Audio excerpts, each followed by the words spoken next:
और उनको रत्न जड़ित सिंहासन है, सोने का मुकुट है, धनुष है, बाण है, उनकी चरण पादुकाएं हैं। साष्टांग, जब भगवान का पूजन होता है तो साष्टांग पूजन होता है, न्यास होता है, और उनकी सशक्तिकाभ्याम सवाहनाभ्याम उन सब का जो है आवाहन उसमें होकर के वो समग्र का वो ब्रह्म।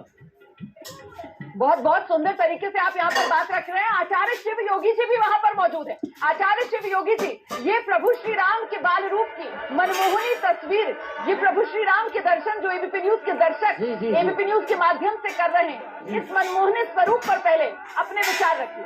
जी, भगवान के पद से लेकर के और सिर तक और सिर से लेकर के पद तक का वर्णन शास्त्रों के अंदर जैसा वर्णित है वैसा ही भगवान साक्षात नीलमणि की तरह भाषित हो रहे हैं। भगवान के कंठ में जो मणि है वह दर्शनीय है, और भगवान का जो मुकुट है और जो भगवान के कुंडल हैं उन कुंडलों का ध्यान कीजिए। आप उन कुंडलों को देखिए, कितने सुंदर मकराकृत कुंडल। भगवान के जो कुंडल हैं वह मकराकृत हैं, यानी मकर यानी मगरमच्छ की तरह उनके भगवान के कुंडल हैं, और वैसे ही स्वर्ण कुंडल जिसमें मणि जड़ी हुई है। और भगवान के जो हृदय है उस हृदय पर जो सफेद आपको एक रत्न नजर आ रहा है वह कौस्तुभ मणि है, और भगवान पीतांबर में है इस समय और स्वर्ण माला में है। भगवान के एक एक चरणों के अंदर एक एक और धनुष कोदंड जिसको बोलते हैं, एक हाथ में कोदंड है भगवान के, एक हाथ में भगवान के बाण है। तो यह एक बिल्कुल ऐसा बाण है, अमोघ बाण जिसको बोलते हैं। अमोघ बाण का मतलब है ये जहाँ भी चल जाता है वहाँ से कार्य करके ही आकर के लौटता है, बिना कार्य किए हुए भगवान का ये। और भगवान के जो शिरा ललाट भाग है उसके ऊपर वैष्णव तिलक सुशोभित हो रहा है। तो भगवान के एक एक अंग मकराकृत कुंडल से लेकर के और शिखर पर विराजमान मुकुट से लेकर आचार्य शिव योगी जी, आपने जिस बात से यहाँ पर जिक्र किया कि ललाट देखिए भगवान का, और उस पर ये जो वैष्णव तिलक है वो भी विष्णु रूप की वजह से इस रूप में सुसज्जित।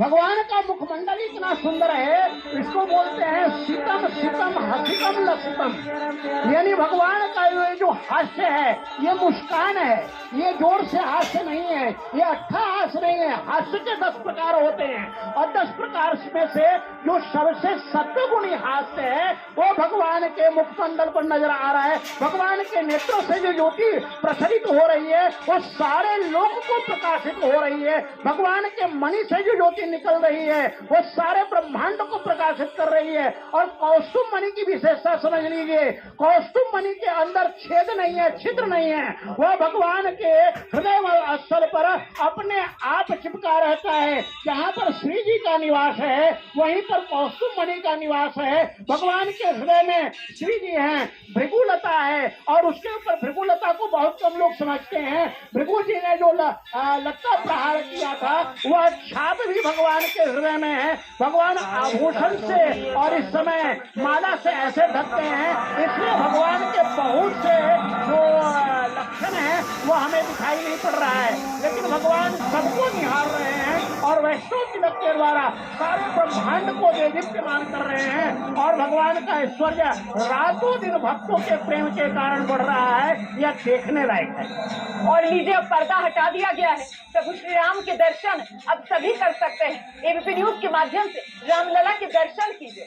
बाहर की तरफ जो लोग मौजूद थे, क्योंकि गर्भगृह में तो सिर्फ जो पुजारी थे, महंत थे, प्रधानमंत्री नरेंद्र मोदी, आरएसएस प्रमुख मोहन भागवत, आनंदीबेन पटेल, राज्यपाल उत्तर प्रदेश की मुख्यमंत्री योगी आदित्यनाथ, बस चंद गणमान्य लोग ही मौजूद थे। लेकिन जो अन्य लोग हैं, जो अन्य यजमान हैं, जो बाहर की तरफ मौजूद थे, अब वो भी दर्शन कर पा रहे हैं भगवान श्री राम लला के इस सुंदर रूप का, इस मनमोहने रूप का। श्री बिल्कुल रोमाना, और ये मनमोहक रूप है, ये श्याम वर्ण की जो प्रतिमा है जिसे अभी हम देख रहे हैं, भगवान श्री राम, राम लला। क्योंकि अयोध्या में देखिए, अयोध्यावासी राम लला को अपना लल्ला ही मानते हैं और अपने लल्ला के मंदिर में विराजमान होने का इंतजार कर रहे थे। और देखिए आप, ये तस्वीरें बेहद महत्वपूर्ण हो जाती हैं क्योंकि गर्भगृह में रामलला की प्राण प्रतिष्ठा हो चुकी है, वो सदियों का इंतजार खत्म हो चुका है और अब बेहद मनमोहक सजे सवरे हमारे रामलला जो है वो दिखाई दे रहे हैं। एबीपी न्यूज पर हम आपको उनके दर्शन करा रहे हैं और साथ ही ये बता रहे हैं कि आखिर इस मनमोहक तस्वीरों का मतलब क्या हो जाता है, इसका महत्व क्या है। राकेश जी, आप कुछ यहाँ पर बताना चाह रहे थे, किस तरीके से प्रभु श्री राम को सजाया गया है, संवारा गया है, एक एक चीज का, एक एक वस्तु का यहाँ पर वर्णन बेहद खूबसूरत तरीके से, जरा बताइए हमारे दर्शकों को। इस समय उनके शरीर पर, उनके देह पर हर प्रकार का श्रृंगार किया गया है और उनको शोभायमान दिखाया गया है। लेकिन इससे पहले